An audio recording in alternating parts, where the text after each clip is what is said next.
Buenas tardes, nosotros somos el equipo conformado por Ariel Gustavo García Blanco, Fabián Humberto Romero Estrada y Jorge Alexis Oliva Sabitia. Vamos a presentar la práctica 5 de la materia PLC. Bueno, en la introducción, en esta quinta práctica de la materia de controladores lógicos programables, se buscará implementar una programación óptima para controlar un proceso manipulado por actuadores neumáticos. Los mismos seguirán una secuencia de activaciones consecutivas en cascada indicada por una bandera enviada por un sensor de presencia. Además, los movimientos de los cilindros estarán limitados por banderas del mismo tipo de sensores. En el proceso de resolución del problema, se indagará en las posibilidades de activación y desactivación en una autoenergización y en la transformación de un proceso en un diagrama de tiempos. Si en la práctica fuera armada en físico, el movimiento de los cilindros activaría los sensores de presencia y eso influiría en el comportamiento del programa. Al no tener esa retroalimentación, se simularán los movimientos de los cilindros, las activaciones de sus sensores correspondientes dentro de los bloques de funciones en la misma programación. Después tenemos el planteamiento del problema y nos dice lo siguiente. Se debe llevar a cabo la automatización de una máquina que se dedicará a reunir cajas de 4 en 4 para su posterior apilado. Para ello se utilizarán 3 cilindros, A, B y C. En la figura se muestra el proceso del cual se indicará su funcionamiento a continuación. Y aquí podemos ver una imagen en la que se representa pues, el proceso de nuestra máquina o el que estamos trabajando, en el cual se puede ver la banda transportadora por la que llegan las cajas y los 3 cilindros. Continuando con la redacción del problema, se tienen varios finales de carrera para cada cilindro. El cilindro A tiene 5 finales de carrera. Final de carrera 0, final de carrera 1, final de carrera 2, final de carrera 3, final de carrera 4.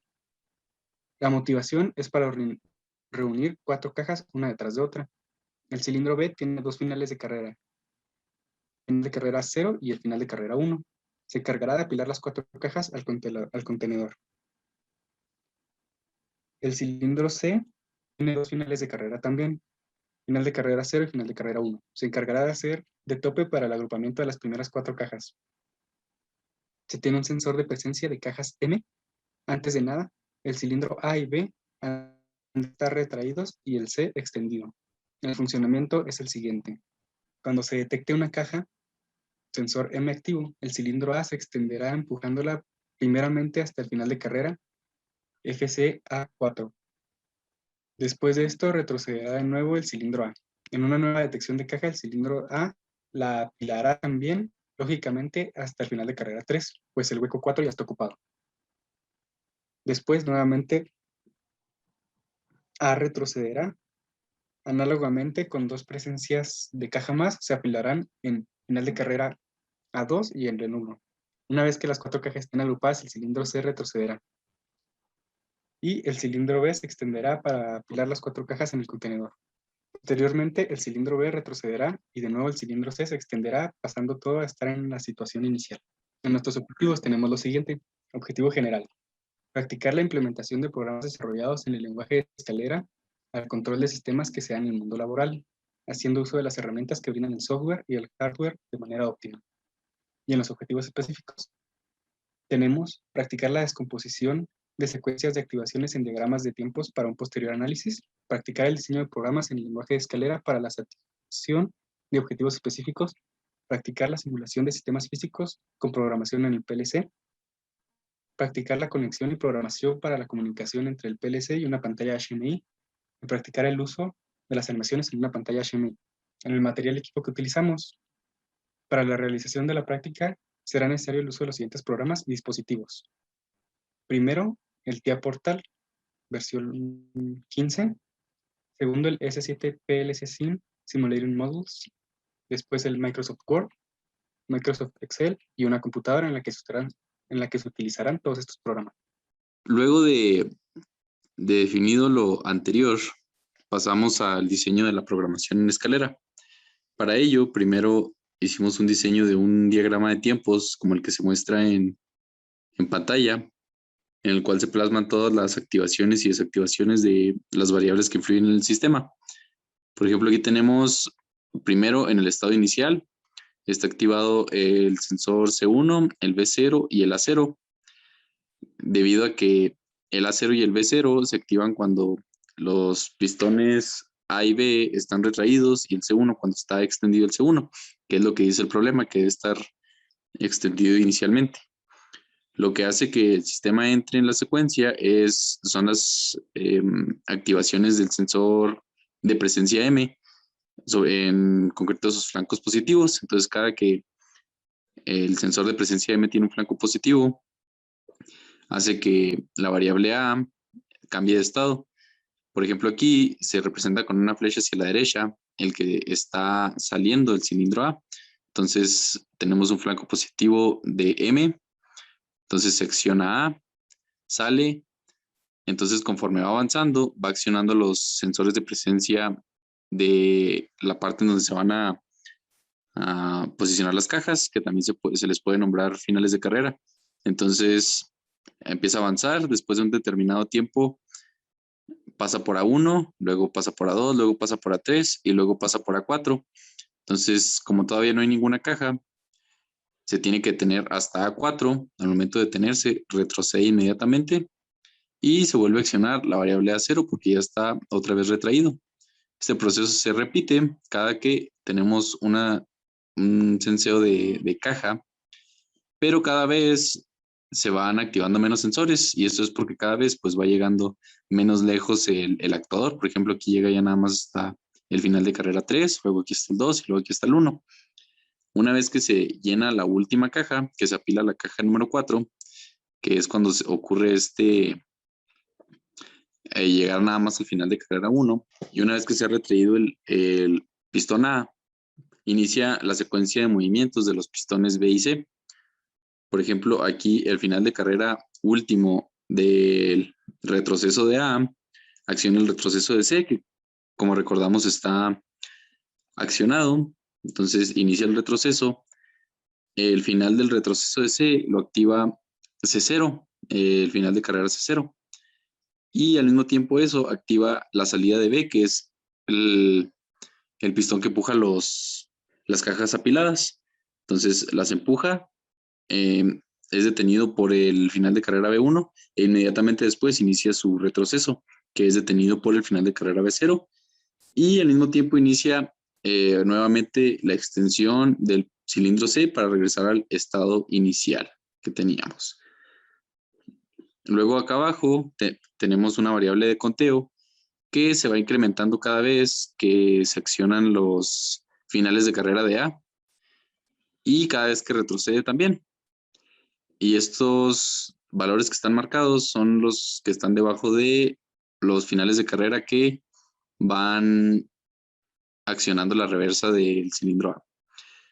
Finalmente, en esta parte, en estos tiempos, que es cuando está activo el cilindro B, tenemos un movimiento en la pantalla HMI que se verá en los resultados.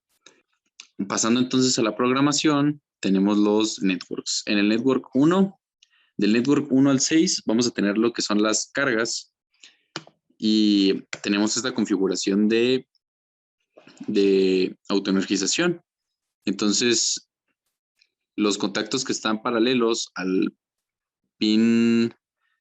contacto dependiente de la misma carga de la autoenergización van a ser los que sean dependientes de la variable que activa a la variable que tenemos en el network en específico. Y los contactos que tenemos en serie con lo anterior, en cerrado, van a ser los que desactivan la variable. Este cuadro que está aquí es una llamada este bloque que está aquí es una llamada a una subrutina que más adelante se va a ver, pero en introducción sería como la simulación, ya que no tenemos un cilindro físico para que vaya activando los finales de carrera.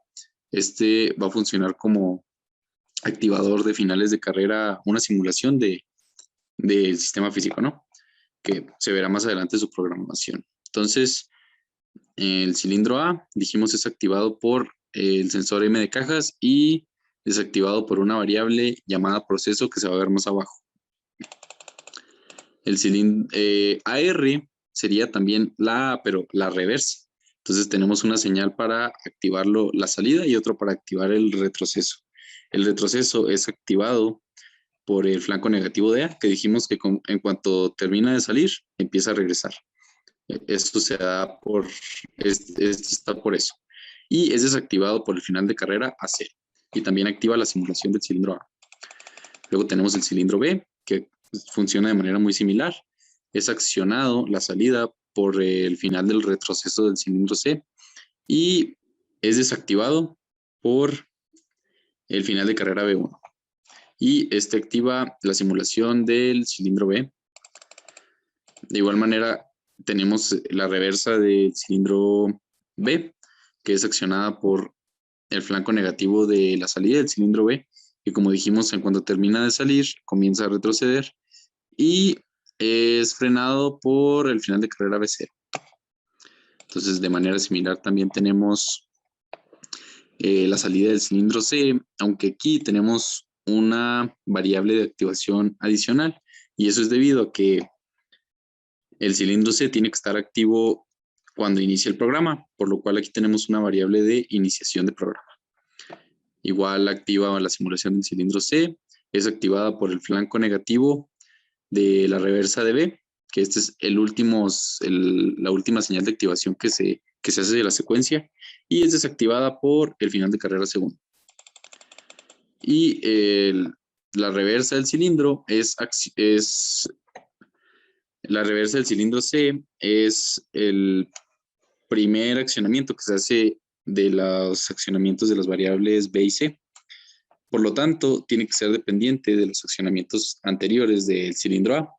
Y eso se manifiesta aquí en esta variable conteo igual a 14, que se verá más abajo. Y es desaccionado por el final de carrera C0. Y también manda a llamar la simulación del movimiento del cilindro C0. Del cilindro C, perdón. En el network 7 tenemos la inicialización de la variable conteo que veíamos arriba, la iniciación y el reinicio de la misma. La variable ini ya la vimos arriba, que es una variable de inicio, pone a 0 conteo, y también cuando llega a 14, él solo se va a regresar a 0. La variable conteo 2 es una variable recíproca a conteo, pero esta nada más sirve su propósito para las animaciones de la pantalla HMI. Lo único diferente es que se inicia también en el mismo momento, pero su reinicio es un poco más retardado. En este caso es en cuanto la variable llega a 14 y en este otro caso es cuando se activa la salida de C al final de la secuencia, lo cual sucede siempre después de que el conteo llegue a 14. En el segmento 9 tenemos los incrementos de conteo y conteo 2 que van a ser simultáneos y dependientes de, como decíamos en el diagrama de tiempos, los pulsos positivos de los finales de carrera de A. Cada final de carrera de A incrementa en 1 conteo, como se puede ver aquí. Cada final de carrera de A incrementa en 1 el conteo. Y además, cada que llegue a uno de los números que están aquí coloreados, que son los que están debajo de los finales de carrera que accionan el retroceso, están aquí representados con contactos de igual que pues literalmente sirven para accionar el retroceso, ¿no? Aquí tenemos la variable proceso que está referenciada en el network 1, accionando, más bien cortando el avance del cilindro A. Puedo regresar. Aquí está, proceso corta el avance del cilindro A. Entonces, estábamos en el 10. Luego tenemos el network 10, el 11 y el 12 están conectados. Básicamente trabajan en conjunto. El network 1, la variable ini1, que dijimos que era la variable de inicialización, toma el valor de 1 en cuanto se inicia el programa. Luego le llega la carga, pero al momento de llegarle la carga, autoenergiza la variable ini2 después de un tiempo de activación de 50 milisegundos y hace que pierda su seteo, ¿no? Entonces, dura 50 milisegundos activada y luego se tiene un reset permanente. Entonces, eso nada más sirve para tener un 1 al principio del del programa y inicializar variables. Luego en la network 13 tenemos un reseteo de la variable mov que será utilizada para una animación, un movimiento en la pantalla HMI. En la network 14 tenemos algo que sirve para lo mismo, que trabaja en equipo con la variable de arriba, que es un enclavamiento de una variable llamada mo, accionada por la salida del cilindro B y cortada por la salida del cilindro C. Y eso cierra este contacto que inicia una señal de reloj, que lo que hace es incrementar la variable mob que se inicializó arriba. Y mob va a ser utilizada para una animación de movimiento. Luego, lo que faltaría mostrar de la programación de bloques son las funciones. Por ejemplo, tenemos aquí la simulación del movimiento del cilindro A. Aquí tenemos que cuando se acciona el cilindro A, que es el network 1, inicializa este timer de 1 segundo. Ese timer de 1 segundo inicializa este timer de 50 milisegundos y así sucesivamente. Y después tenemos estos cuatro networks que activan respectivamente los finales de carrera A1, A2, A3 y A4 y van sucediendo en cascada con los tiempos de separación de estos timers. Si fijan, estos timers van accionándose en cascada uno detrás de otro y eso hace que este es el timer, el primero, este es el segundo, el tercero y todos esos además tienen la variable A asociada. Entonces, si la variable A está accionada, se va accionando el A1 como si yo hubiera llegado. Luego la 2 como si llegara a la 2. Y dependiendo de lo que valga cuenta, se acciona proceso antes o después, cortando la señal A y haciendo que se corte las señales a todos los finales de carrera. Y de manera similar, pues tenemos el cilindro A0 de retroceso, pero este es muy sencillo, ¿no? Nada más es un final de carrera. Y este sistema que tenemos aquí se trabaja de manera similar con los cilindros B y C, que nada más tienen un final de carrera. Aquí está el cilindro B, el final de carrera 1 a la salida y el final de carrera 0 al retroceso. Igual el cilindro C, y tienen sus tiempos de retroceso, ¿no? Que han sido seleccionados arbitrariamente. Cilindro C, final de carrera C1 a la salida y final de carrera C0 al retroceso. Luego tendríamos la pantalla HMI que tiene las siguientes figuras con sus animaciones. Tienen esos cuadritos que representan las cajas, tienen dos animaciones, una de visibilidad que es dependiente de la variable conteo 2. Por eso se hizo la variable conteo 2, porque si fueran dependientes de conteo, cuando se empiecen a mover los cilindros B y C, perderían su visibilidad debido a que cuando B y C empiezan a moverse, conteo ya se ha reseteado. Pueden verse eso se puede ver en el funcionamiento del diagrama en escalera. Y tenemos un movimiento vertical, que sería pues lo más interesante, ¿no? Como se puede ver aquí, es un movimiento que depende de la variable mov que se declaró en el diagrama de escalera. Bueno, yo les voy a explicar los resultados de la práctica. En la parte de la izquierda se puede visualizar la pantalla HMI, donde se verán los movimientos que efectuará el programa. Y en la parte de la derecha está el C7 PLC SIM, donde se van a visualizar pues las activaciones de nuestras variables y los conteos en la parte de abajo. Como en esta, simplemente se va a utilizar el IB2 que va a representar la llegada a una caja.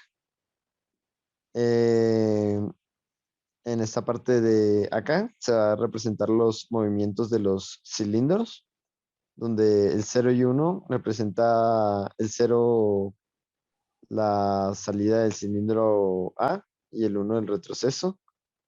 El 2 y el 3 lo mismo para el cilindro B y el 4 y el 5 para el cilindro C.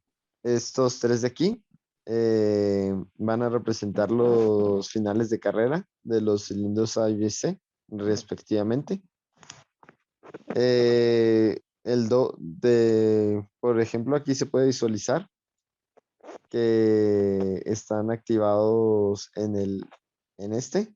Está activado el número 2, que significa que el cilindro A está pues retraído o sea, es desactivado. Aquí está el cilindro B en 1, que también significa que está retraído.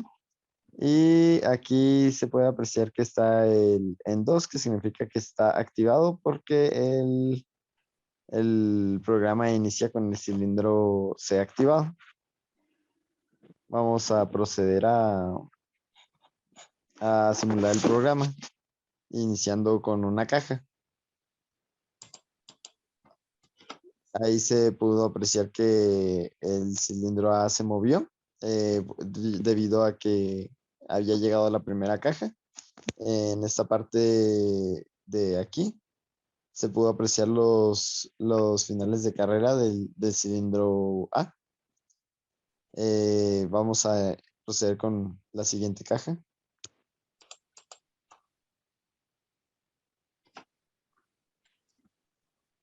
Ahora se pudo apreciar en la misma parte de aquí que llegó una menos. No se alcanza pues a apreciar el cilindro porque el que se activa, pero sí se activa debido a que se retrae instantáneamente después de llegar a su final de carrera. Vamos a proceder a poner las últimas dos cajas.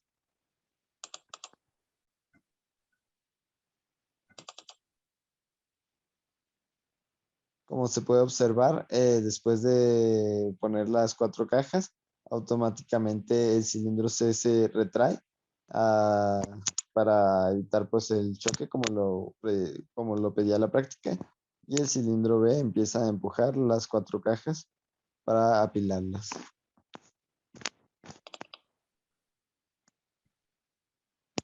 Devuel- Después inicia todo se deja todo en su estado inicial para el siguiente apilamiento.